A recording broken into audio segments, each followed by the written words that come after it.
na carta de Paulo aos Filipenses, capítulo 1. Filipenses, capítulo 1. Nós estamos na sequência de mensagens. Semana passada nós tivemos que dar uma interrupção devido à vinda do nosso visitante ilustre, que é o pastor Walter Bastos. E ilustre porque ele é o nome da teologia na denominação. Inclusive, semana passada tivemos um visitante aqui, que é um amigo meu ali do basquete. Ele também é cristão de uma outra igreja, e ele conhece o pastor Walter Bastos. Eu disse: cara, eu não sabia que o Walter Bastos era da igreja de vocês, que benção. Peguei um dia, então, maravilhoso, porque ele é um grande teólogo, escreveu diversos livros, como falou para você semana passada. Então, fiz questão, quando ele disse que queria vir aqui, com certeza tem aí essa passagem livre, né? Então, é maravilhoso receber pessoas assim, tão importantes em nosso meio, como é o pastor Walter Bastos.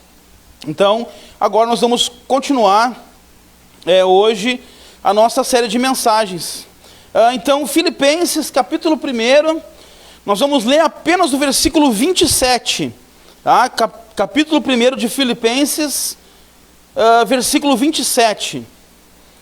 Eu leio aqui, essa versão que eu estou é a NAA, que diz assim: acima de tudo, vivam de modo digno do Evangelho de Cristo, para que, ou indo até aí para vê-los, ou estando ausente, eu ouça a respeito de vocês, que estão firmes em um só espírito, como uma só alma, lutando juntos pela fé do Evangelho.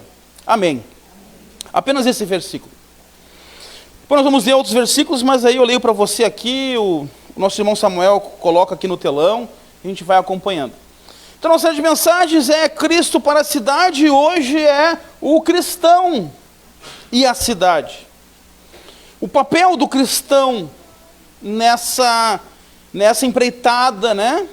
Nessa série que nós estamos vendo da importância do Evangelho para a cidade, porque a cidade é feita de famílias, que é feita de pessoas, e nós estamos no meio dessas famílias e dessas pessoas. Então, a importância que temos com o desenvolvimento, com o avanço, com o crescimento da cidade onde vivemos. E a igreja tem um papel fundamental. Nós vimos na outra mensagem a importância da igreja de levar até as pessoas o acolhimento, o abraço, levar até as pessoas a saída, a luz. Cada cristão, cada um de nós como indivíduos, temos um papel importantíssimo para a sociedade, para o Evangelho, que é de propagar as boas novas de Cristo, o amor e a justiça de Deus a todas as pessoas, em todas as áreas. Que essa palavra seja multiplicada, seja levada aos quatro cantos da cidade.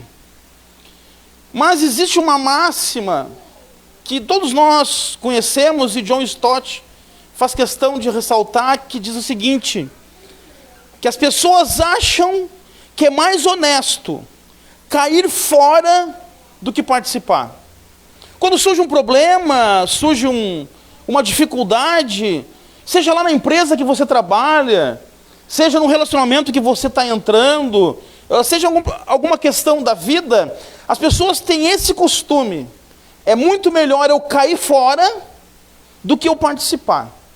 E essa empresa está muito difícil, está cheia de problema, e as vendas caíram, eu vou cair fora antes que isso aqui quebre. É mais fácil falar isso do que ajudar a empresa a crescer, do que se doar para as coisas melhorarem, do que se entregar para ajudar alguém, para ajudar a família a se recompor, alguém que passou por uma dificuldade. Quando nós temos amigos, conhecidos, que são muito amigos e conhecidos, quando temos dinheiro no bolso. E eu já passei por isso. Eu sempre fui cercado de amigos, sempre com a casa cheia, a gente sempre ia fazer festa, brincar, jogar, fazer churrasco. Mas o dia que eu passei por uma crise, os amigos sumiram. E o dia que eu me converti, eles desapareceram. Porque julgam dessa forma: eu vou cair fora. Tá tudo bem quando está tendo ali, tem com que a gente compartilhar, tem com que a gente dividir, tem como a gente se divertir, mas no momento que não tem mais isso, eu caio fora.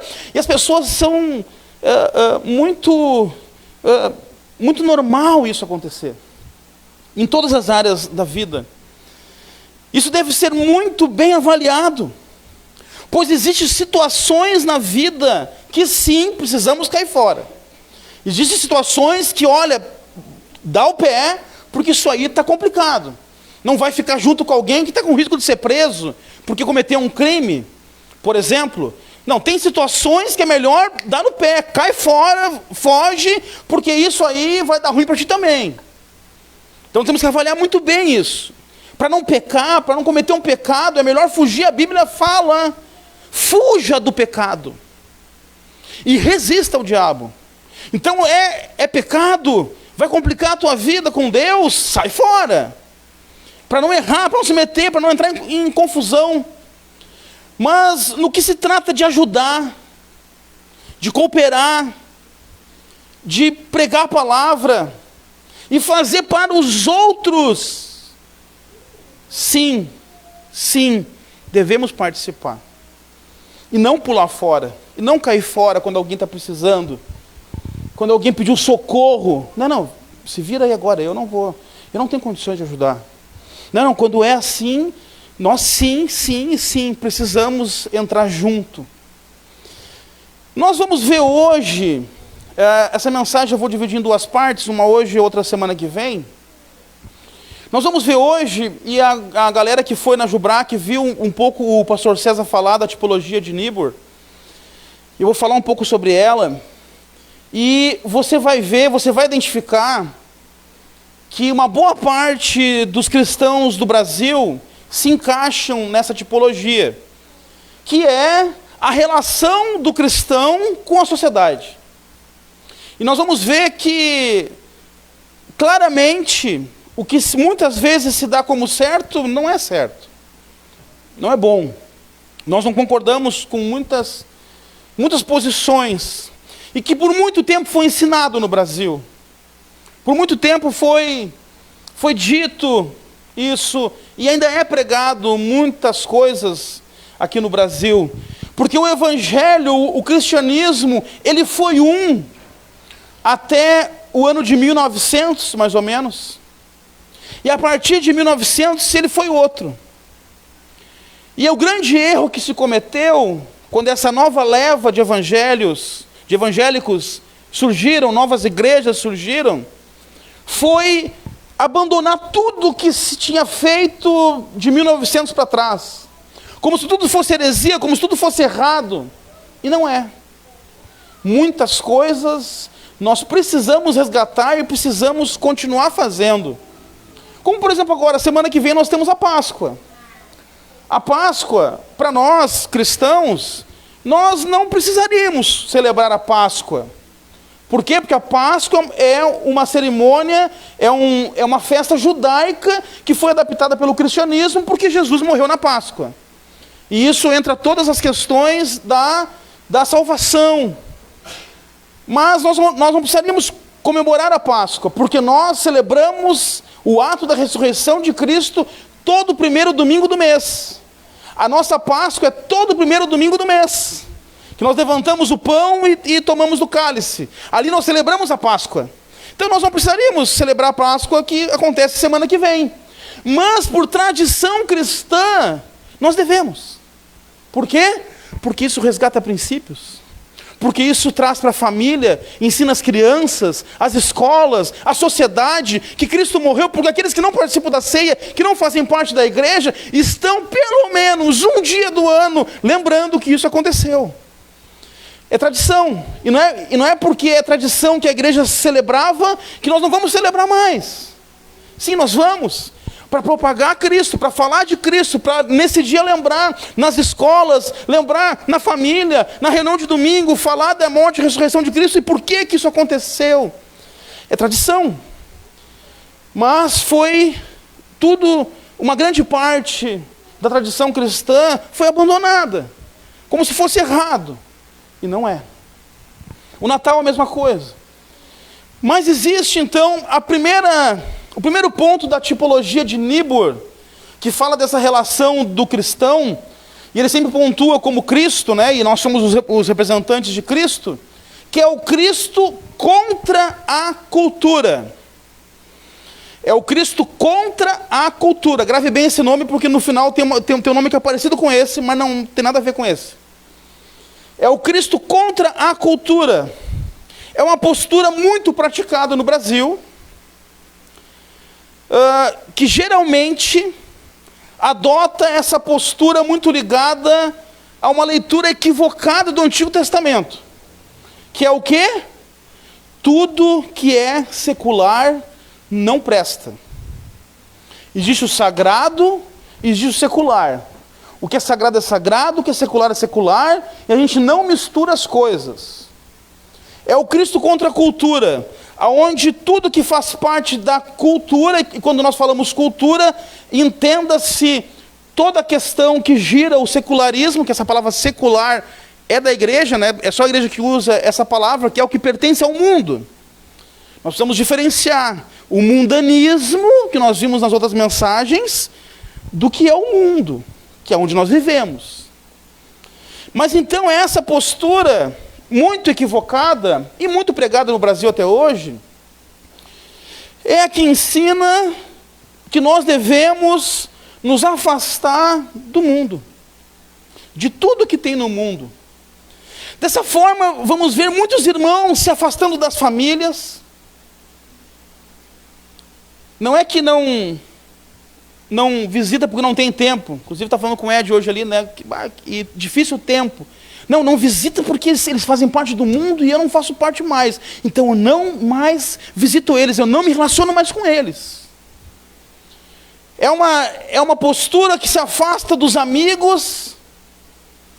Muitos até não trabalham mais em empresas que não seja de crente. Meu Deus, então vai sobrar pouca empresa, né? Aí, me lembro que uma vez saiu, né, que a Yamaha tinha uma moto que tinha uma caveira, e aí não, essa moto não pode ter, porque vão se matar, porque quem fez é ligado com o demônio, porque eu tinha uma marca de carro aí que eu não lembro qual é também, que é de um ateu, é um Illuminati, então não... Bobagem. Pessoas que não assistem TV, que jogam fora a TV. Até se você não quiser TV aí, quiser me doar, eu estou aceitando. Quer fazer um voto? Eu apoio. Mas aí, não assiste mais TV, mas está o dia inteiro na internet. Não larga o celular. Só trocou o aparelhinho, né? Mas... 1 Coríntios 5, 9, 10, Paulo vai dar uma lapada nessa versão, nessa leitura equivocada. Paulo diz: já lhes disse por carta que vocês não devem associar-se com pessoas imorais. Presta atenção. Não deve se associar com pessoas imorais, mas só ficaram com essa parte. A segunda parte diz: com isso não me refiro aos imorais desse mundo, nem aos avarentos, aos ladrões ou aos idólatras. Se assim fosse, vocês precisariam sair deste mundo. O que Paulo está dizendo? Depois ele vai completar e vai dizer: mas eu me refiro aos da fé. Se tiver dentro da igreja um imoral, um avarento, um ladrão ou um idólatra, esse sim, fuja dele. É um falso crente. Mas não digo que vocês têm que se afastar dessas pessoas do mundo. Portanto, nós não temos que nos isolar do mundo, nem fugir dele. Não devemos também ser contra tudo que a cultura produz. Na época da Reforma que se estabeleceu isso, que Lutero trouxe isso, não tem mais diferença entre o sagrado e o secular. Nós é que temos que saber definir o que presta e o que não presta. Como ouvir música secular. Eu já preguei isso para vocês. Não tem problema nenhum ouvir música secular. Nós vamos selecionar as músicas que vamos ouvir. Não vou estar ouvindo música que vai depreciar a família, depreciar a mulher, que vai falar de pornografia, que vai falar de adultério. Isso para mim não serve. Mas não tem problema eu ouvir uma música que vai falar da natureza, que vai falar do amor, que vai falar da família, como tem muitos artistas brasileiros que cantam músicas belíssimas. Não tem problema. Aquele que se isola do mundo, que é contra tudo que o mundo produz, me responde uma coisa, ele vai ganhar quem? Quem? Se ele nem se relaciona com essas pessoas. Ele nem trabalha numa empresa que não for de crente. Tem às vezes pessoas que dizem, pastor, eu vou sair lá da empresa porque só tem eu de crente lá, não tem nenhum crente. Glória a Deus, meu irmão. Foi Deus que te colocou lá. Você é o crente lá. Você faz a diferença lá. Então, a contracultura é o primeiro degrau da tipologia de Níbor, está totalmente equivocada. Tirou os crentes do mundo. Mas eles não viram que Paulo está dizendo, não faça isso. A Escritura está dizendo, não é o pastor Daniel, é Paulo que está dizendo, não faça isso. Você precisa estar lá. E depois nós vamos ver como melhor fazer isso. Segundo ponto da tipologia, o Cristo da cultura, que é o avesso dessa, que é o avesso, que aí é o extremo. Que o Filho de Deus veio ao mundo e é visto mais como um poema moralista, um filósofo do moralismo. Está presente na expressão Deus é brasileiro. É o Cristo da cultura. Tudo vale. Nada tem problema. É o extremo. Deus é brasileiro. Deus gosta do futebol. Deus gosta das nossas músicas. Aí nós vamos ver aquelas expressões de que nós já comentamos aí de uma pessoa que declarou se Deus mandar ele para o inferno, quem perde é Deus. Porque ele não quer ir lá para o inferno, para o céu, e encontrar alguns crentes lá, prefere ir para o inferno. É as pessoas que quando morre um artista, eu me lembro quando morreu o Michael Jackson, as pessoas diziam, agora ele está dançando no céu para Deus. Está cantando, Goosebumps. Fazendo o passo da lua lá, né? É essa ideia que as pessoas têm, que tudo é bonito, que não tem problema nenhum. Não tem problema a gente montar um bloquinho de carnaval e ir desfilar. Não tem problema a gente ir num trio elétrico lá no carnaval. Grande coisa, faz parte da cultura. É a cultura do país. O que tem? Qual o problema? Aí tudo vale, tudo pode. As festas pagãs faz parte da cultura e nós não temos que nos envolver e ir contra. Não, nós temos que estar lá. Aí vai lá os irmãos, lá no carnaval. Lá no desfile, lá na Sapucaí. Sair num trio elétrico, lá na Bahia. Todo mundo dançando, todo mundo bêbado. Eles estão lá, cantando louvor, achando que estão fazendo alguma coisa. Não estão fazendo nada. Estão indo realmente no lugar que não deveria ir. Aí, tudo pode. Porque tudo pertence a Deus.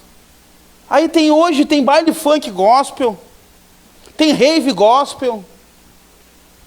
Tem até site de pegação gospel. Como é que é aquele que é o Tinder, né? Aí tem o Tinder gospel. Parece mentira, né? Parece mentira, mas não é. Aí os irmãozinhos marcando encontro, né, com as irmãs. Aí vê se a irmã tem coque, se não tem, se usa saião. Se é do reteté, como é que tá a foto? Ela tá com a mãozinha assim. Mas é incrível. Mas, infelizmente, existe a balada gospel. Aí são crentes que não se importam com nada, com amuletos, com signo. É o famoso nada a ver. Ah, nada a ver. Nada a ver. Grande coisa. É o Cristo da cultura. Terceiro ponto. É o Cristo acima da cultura. Esse tem uma parte verdadeira nele. O mundo, sendo criação divina, possui coisas boas e úteis. Mas é imperfeito, e somente por meio da graça de Deus pode haver uma plenitude. O mundo por si só, ele é caído. O pecado está nele. Somente pela ação divina para que esse mundo seja restaurado, seja transformado. Uma visão vertical entre Cristo e o homem, né? Então Cristo está acima de tudo. Cristo transforma o homem para que o homem, sendo instrumento, transforme a sociedade. E essa posição está certa. Onde Cristo nos transforma para que nós, sendo instrumentos dele, transforme a sociedade. Tudo que existe no mundo pertence a Cristo. Tudo. E um dia será redimido. Como dizia Kuyper, que ele era alguém do parlamento inglês. Uma vez ele foi chamado para pregar na Universidade de Princeton. E ele trouxe uma série de mensagens sobre o cristianismo e o mundo. E ele disse: não existe um canto sequer no mundo que não pertença a Cristo. Cristo está acima da cultura. Cristo está acima de tudo isso. Não existe governo perfeito e nunca vai existir um governo perfeito, a não ser quando a chegada de Cristo.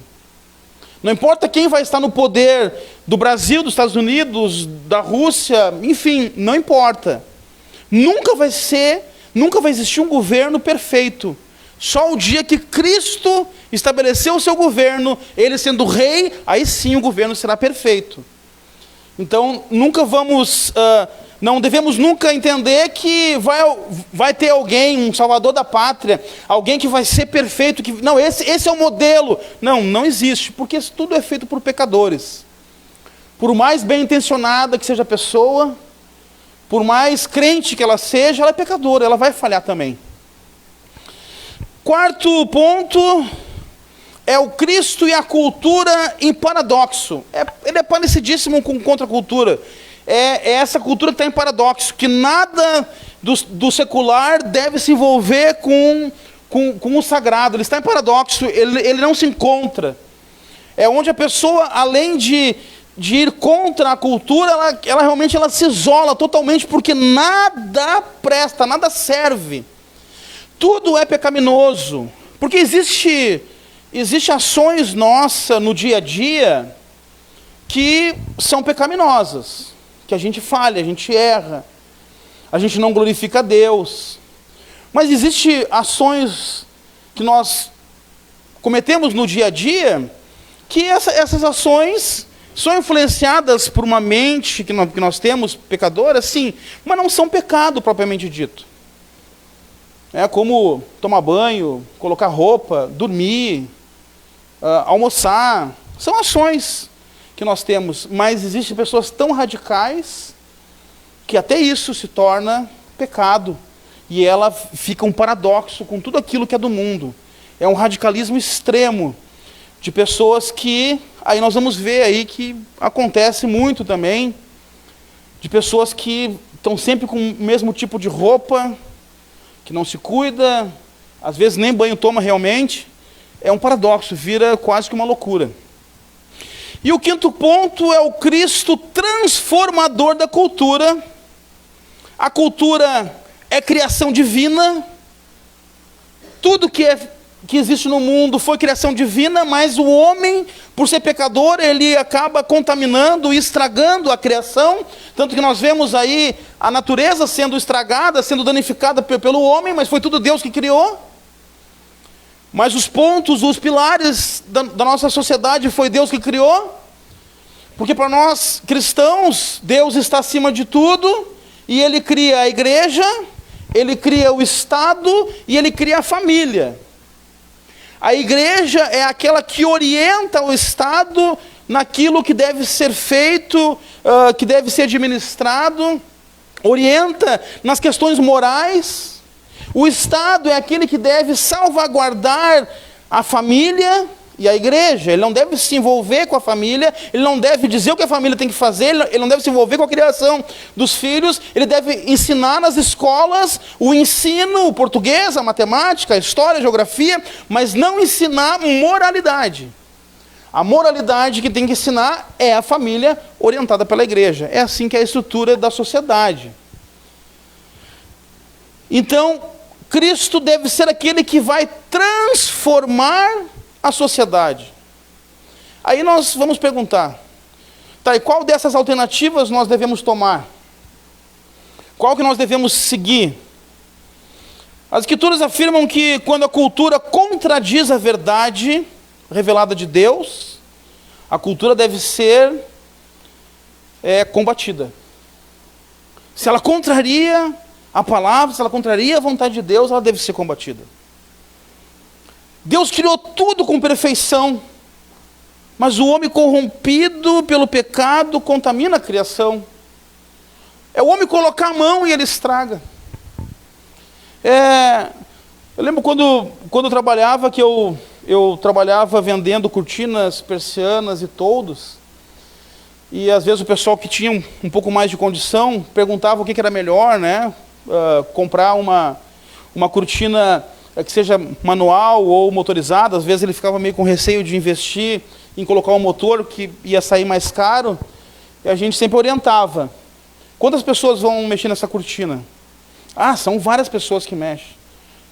Então coloca um motor, porque tudo que vai à mão estraga. O motor é só apertar o botão, ele sobe e desce, ou vai para um lado e para o outro. Então coloca o motor, porque o homem tem esse dom de estragar as coisas. Nós estragamos as coisas. Deus coloca a nossa mão e a gente estraga. Dizer para ti, olha, vai daqui, atravessa a rua com uma bandeja cheia de copo de cristal, tu vai cair, vai derrubar, vai quebrar tudo. É um dom que a gente tem. Mas Deus criou tudo com perfeição. Nós que estragamos. Algo que precisa estar bem firmado em nosso coração é que não existirá, mais uma vez, não existirá uma perfeição na família, na igreja, na sua vida, enquanto Cristo não voltar. Só com a chegada de Cristo que as coisas vão se ajustar, vão tomar o seu rumo perfeito. Até lá nós vamos tentando. Nós vamos, sabe aquele ditado, né? No andar do caminhão que as melancias vão se ajeitando. É assim que nós vamos andando, tentando, buscando o melhor de Deus em nossa vida. Somente quando Cristo voltar, quando seu reino for completamente estabelecido. Então, para nós, hoje, qual postura a gente deve tomar com a sociedade? Qual postura nós devemos tomar com a cultura? Nós devemos tomar o Cristo, aí sim, para não confundir a palavra, contra a cultura. A palavra, por favor.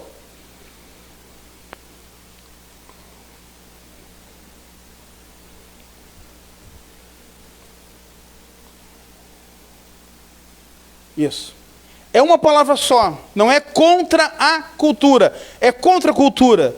Não é algo contrário, mas é um contraste. Não sou contra, mas eu vou trabalhar como um contraste. Aquilo que está contrastando. Contra, não é um contra de rejeitar, não é um contra de contrário. É como nós usamos algumas palavras, né? O contra-cheque. O contra-cheque é contra o teu salário? Não, ele está espelhando o teu salário. Ele está mostrando o que você tem ali. É um contra, ele está dando contraste. É assim que o cristão deve aderir, deve fazer. Cada um fazendo parte, estabelecendo esse bolo maior para equilibrar a sociedade, para melhorar a sociedade, andar contra a cultura. Devemos então ser contrário ao que é contrário de Deus. Estamos no mundo, mas não somos do mundo. Somos peregrinos, porém não peregrinos que passa pela cidade com a mochila nas costas e só vai ali, toma um copo d'água e vai embora. Não, é aquele que mora. Como o pastor César usou no congresso muito bem, um astronauta que está num outro mundo vivendo nele. Somos afetados pelo Evangelho para transformar a cultura e a cidade. Rejeitamos o Cristo da cultura, onde a igreja participa de ambientes culturais que vão contra a palavra de Deus. Nós rejeitamos isso, rejeitamos essa ação que a igreja vai participar do carnaval, vai participar do Halloween, vai participar de coisas que são contra os princípios de Deus. Cremos no Cristo que está acima da cultura e o Cristo que transforma a cultura. A proposta do contra a cultura é de ser o contraste da cultura pecaminosa, onde vamos semear o Evangelho com os exemplos, com a boa conduta, glorificando a Deus. E nós temos dois textos que especificam muito bem, que esclarecem muito bem isso. O primeiro está em Isaías 58, 6 a 8. Isaías 58, 6 a 8. Quando Deus vai falar para Isaías o jejum que ele quer. O jejum que agrada a Deus. E ele fala: o jejum que desejo não é este? Soltar as correntes da injustiça, desatar as cordas do jugo, pôr em liberdade os oprimidos e romper com todo jugo? Não é partilhar sua comida com o faminto, abrigar o pobre desamparado, vestir o nu que você encontrou e não recusar ajuda ao próximo? Aí sim, a sua luz irromperá como alvorada, e prontamente surgirá a sua cura, a sua retidão irá diante de você, e a glória do Senhor estará na sua retaguarda. Porque o jejum bíblico, na sua maioria, não era simplesmente passar fome. Assim como Daniel, quando fez o seu jejum, que não foi um jejum, né, foi uma abstinência. Ele não fez uma abstinência simplesmente para não comer aquela comida. Ele teve uma atitude contra a cultura. Porque no palácio eles comiam a comida que o judeu não comia. Eles comiam os animais impuros. Certamente comiam porco, comiam os animais que o judeu não comia. Então ele faz um voto contra a cultura. Ele diz: eu não vou me alimentar com nada impuro, vou comer só frutas e verduras. Assim é o que Deus está falando para Isaías. O que eu quero de vocês não é que vocês passem fome. O que eu quero de vocês é que vocês soltem as correntes da injustiça. É que vocês soltem o jugo, deem liberdade aos oprimidos, deem alimento a quem tem fome, ajude o desamparado. É isso que eu quero de vocês. É um ato contra a cultura. Porque ninguém se importa com os injustiçados, ninguém se importa com os oprimidos. Se você um dia não estiver bem, e não estiver bem da cabeça, que está abalado, deprimido, triste, angustiado, e você ligar para o seu chefe e dizer: eu não estou bem hoje, eu estou meio chateado. Vai dizer: quê? Mas bota uma roupa e vem trabalhar. Para com isso aqui, que bobagem é essa? Ninguém dá bola, ninguém se importa com o oprimido, ninguém se importa com quem sofre. Mas o que Deus quer é que nós, cristãos, que vão influenciar a cidade. Como que eu vou influenciar a minha cidade? Agindo contra a cultura, ajudando os oprimidos, soltando o jugo, dando alimento para quem tem fome, roupa para quem tem frio, atendendo aquele que precisa. Isso é um ato contra a cultura. Um outro texto que fala sobre a contracultura está no Mateus 5, 3 a 10, que é muito conhecido de nós todos. O famoso Sermão do Monte, o Sermão da Montanha, as bem-aventuranças. As bem-aventuranças é contra a cultura. Você já viu alguém falar para você o que Cristo falou? Já viu alguém dizer que você tem que chorar? Já viu alguém dizer que você tem que ser pobre? Já viu alguém dizer que você tem que ser humilde? Não, é tudo o contrário. Tu tem que ser poderoso, tu tem que aguentar firme, tu tem que ser forte, tu não tem que chorar. Tu tem que aguentar no peito. Tu não é homem, homem não chora. Mas Jesus fala, bem-aventurados os pobres de espírito, pois deles é o reino dos céus. Bem-aventurados os que choram, pois serão consolados. Bem-aventurados os humildes, pois eles receberão a terra por herança. Bem-aventurados os que têm fome e sede de justiça, pois serão satisfeitos. Bem-aventurados os misericordiosos, pois obterão misericórdia. Bem-aventurados os puros de coração, pois verão a Deus. Bem-aventurados os pacificadores, pois serão chamados filhos de Deus. Bem-aventurados os perseguidos por causa da justiça, pois deles é o reino dos céus. É uma atitude totalmente contra a cultura. Totalmente. Bem-aventurados os pacificadores, que é nada, deu uma briga, eu quero mais entrar dentro. Não é assim? Deu uma briga, chega de voadeira, chega espalhando, dando. Mas Jesus diz, deu uma briga, pacifique. Alguém se desentendeu? Reconcilie. Alguém te ofendeu? Perdoe. Atitudes contra a cultura. Temos heranças religiosas, que muitas vezes nos travam, nos impedem do avanço. Temos heranças religiosas, que dependendo da cultura que você foi criado, essa herança pode ser mais forte ou menos forte, dependendo de como você foi criado. Dependendo da sua criação. Temos no Brasil muita herança religiosa. E muitas vezes nós nos confundimos com o cristianismo, com o protestantismo, com a fé evangélica. Porque temos muita herança do catolicismo misturada com o espiritismo e com as religiões afro. E que isso causa confusão. Um exemplo, eu vou dar alguns exemplos aqui de coisas que nós aprendemos na nossa cultura. Por exemplo, a fala é corriqueiro, é normal. Uma herança religiosa. Quando acontece alguma coisa que nos assusta, o que é bacana, o que é... Em vez de nós usar o bah, né, que é só nós que usamos, né? Muitas vezes a gente fala o quê? Nossa! E dependendo de como você foi criado, Nossa Senhora. É ou não é? O Nossa Senhora foi comido Senhora e hoje está só no Nossa. Ou, como também se usava, Virgem Maria. Aí virou Vixe Maria e virou Vixe. É uma cultura religiosa. Existe sincretismo, que é a junção das religiões. E infelizmente estamos vendo até igrejas evangélicas usando, né?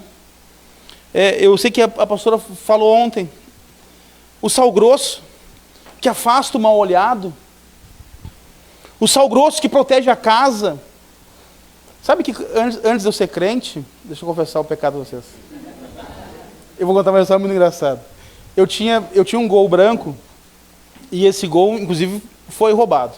Mas aí, acho que foi depois de ser roubado, né? Eu peguei e fiz um secretismo. Fiquei sabendo que botar sal grosso num saquinho com alho protegia. E eu peguei e larguei do lado, na porta do carro. E aí um dia um colega meu pegou emprestado o carro e olhou aquilo ali e disse: meu Deus, Daniel está carregando cocaína. Ele disse: cara, se a polícia me para, até eu explicar que isso é sal com alho, eu estou preso. Mas é sincretismo que a gente aprende, a gente usa, todo mundo fala, a gente faz. É o uso do sal grosso para espantar o mal-olhado, para limpar, para fazer uma limpeza na casa. É a benzedura para curar, ou também para afastar o mal. Sincretismo. Coisas de outras religiões. Os signos, ainda tem muito crente que ainda acredita em signo, que também não faz parte da nossa fé. É o uso de amuletos, como figa, o olho grego, que virou moda, mas o olho grego é um símbolo budista. É o filtro dos sonhos, né, que também é um símbolo dos índios, que não tem nada a ver com a nossa fé.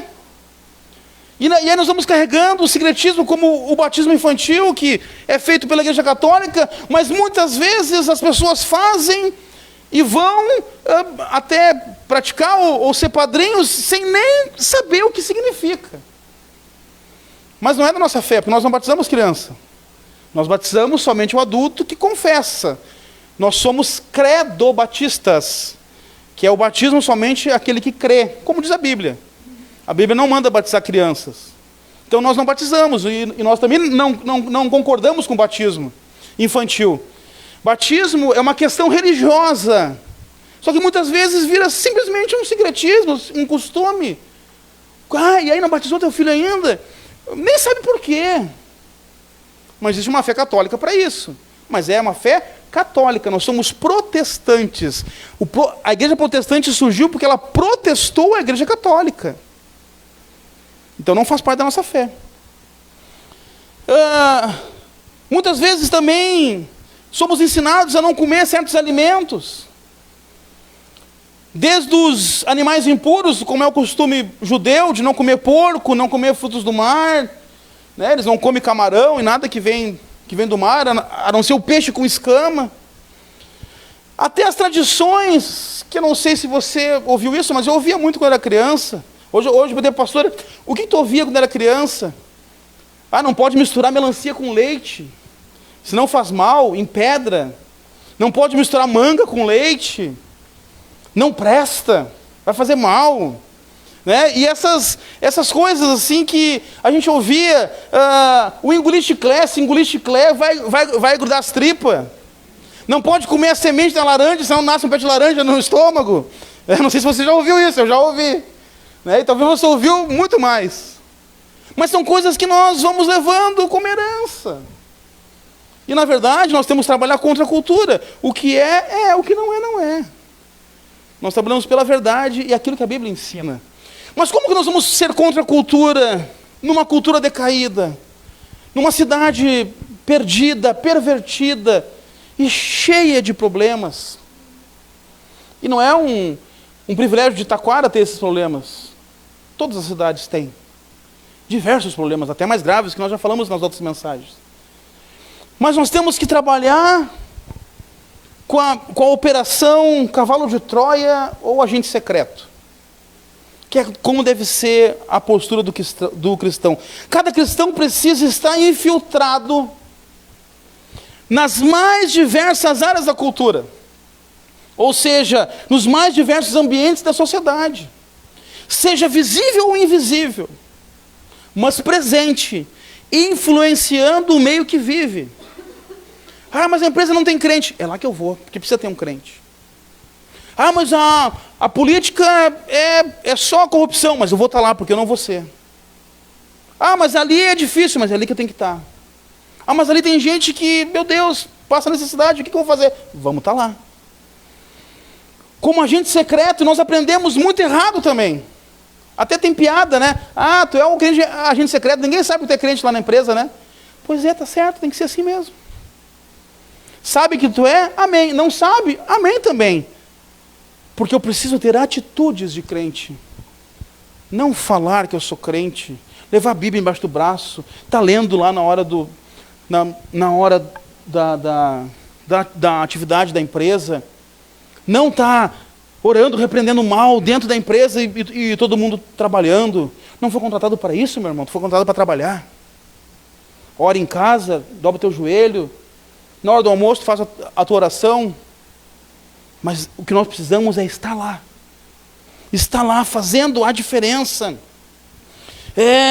Sendo agente secreto do reino de Deus, observando ao seu redor, contribuindo com as melhorias daquele lugar.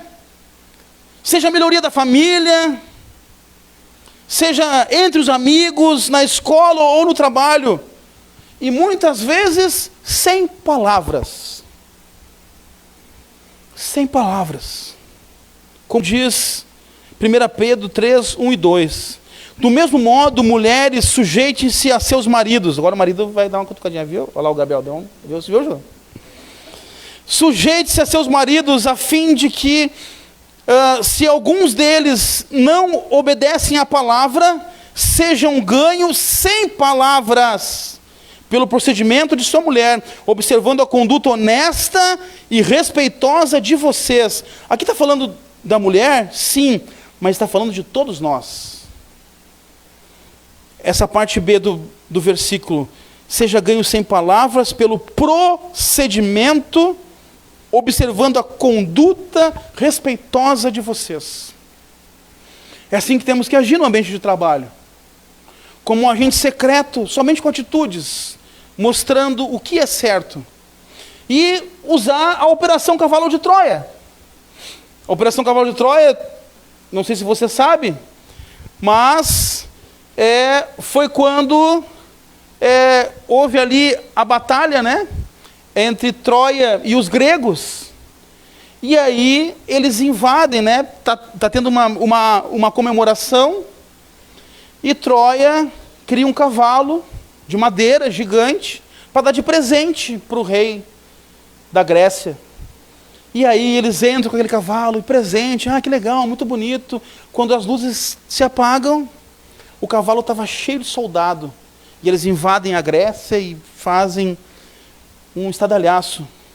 E é assim que nós temos que agir, como cavalos de Troia, dentro dos lugares que nós estamos lá, fazendo o quê? Espalhando o Evangelho, espalhando a boa nova de Cristo, falando de Deus, mostrando o que é Deus, o que é agir com honestidade, é não passar a perna no patrão, é não dar um troco errado, é não mentir, é fazer o que tem que ser feito. É um cavalo de Troia.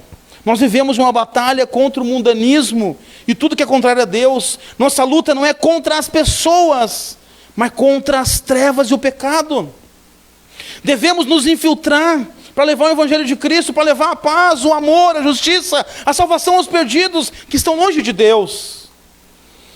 As cidades se encontram cheias de males e pecados, porém isso não faz com que os cristãos se alienem da vida na cidade. Mas como bons cidadãos, se comportem como um agente de Deus aqui na terra. Nós devemos ser agentes de Deus. Como cristãos temos esse desafio de sermos bênção para a cidade onde moramos. Como Paulo disse aqui no versículo 27, ele ressalta dizendo que nós devemos, acima de tudo, seja ele ouvindo falar ou estando presente, que a gente dê um bom testemunho. Exerça a sua cidadania de maneira digna do Evangelho. Quer seja com os próprios olhos, ou se ouça falar de você, mas que ouçam falar de você coisas boas. Olha, eu tenho um funcionário lá na empresa que, meu Deus, eu queria ter 3, 4, 5, 10 igual aquele. Ouçam falar da nossa conduta, ouçam falar do nosso exemplo. Ele reforça dizendo que a igreja precisa ser unânime e lute pela fé, lutar pelo crescimento a cada dia, continuar a exercer a fé lá fora, não somente aqui dentro. Nós nos arrumamos para vir ao culto, nos preparamos, louvamos, choramos, abraçamos uns aos outros aqui dentro. Tudo isso é maravilhoso, tudo isso é fundamental, precisamos fazer, e nós incentivamos que isso aconteça. Mas o grande problema é quem somos na segunda-feira. É quem somos quando saímos pela porta. Que roupa nós usamos lá fora? Que atitude nós temos ali fora? Aqui dentro somos queridos e sorridentes. Precisamos continuar sendo assim lá fora. Aqui dentro amamos, abraçamos e compreendemos a dor do outro. Mas lá fora, muitas vezes, desprezamos quem precisa. Desprezamos quem sofre. Porque muitas vezes nós usamos uma máscara aqui dentro, que precisa ser tirada. E ser vivido o que vive aqui, também lá fora. O primeiro passo para um cristão autêntico, que se relaciona com a sociedade, é simplesmente ser cristão. O apóstolo está dizendo que ele deseja nos ver com a fé e ouvir falar bem de nós. Ele diz, né? Ou que eu ouça a respeito de vocês, que vocês estão firmes em um só espírito, como uma só alma, lutando juntos pela fé do Evangelho. Um só espírito fala de unidade. Que eu ouça falar que vocês são um só, que vocês estão sempre juntos, que vocês têm uma só alma, ou seja, um só desejo, e que vocês lutem pela fé, que vocês espalhem o Evangelho. Portanto, queridos, para encerrar, fique firme, aonde você está, não pare, não desista, o mundo precisa de você, os seus vizinhos precisam de você, os seus parentes precisam de você, os seus amigos precisam de você, os seus colegas precisam de você. Você foi chamado para fazer a diferença onde você está. É por isso que você está aqui. Porque Deus escolheu cada um que está aqui para fazer essa diferença. Não desista. Lute por Cristo. Lute por um mundo melhor. Lute por uma cidade melhor. Por um ambiente de trabalho melhor. Por uma família melhor. Seja a luz que o mundo precisa. Seja a alegria que a tristeza precisa. Seja a esperança que o perdido precisa. Seja o colo daquela pessoa que chora. Seja o abraço daquele que sofre. Seja o bom conselho daquele que está perdido. Seja contra a cultura. Haja contra o pecado. Contra o que é contrário a Deus. Mas para isso, eu não tenho que me afastar de lá e nem condenar quem está lá. Eu tenho que estar lá, levando Cristo para eles. Espalhe Cristo pelas ruas, porque Cristo é a solução. Amém? Vamos ficar de pé, em nome de Jesus, e vamos orar.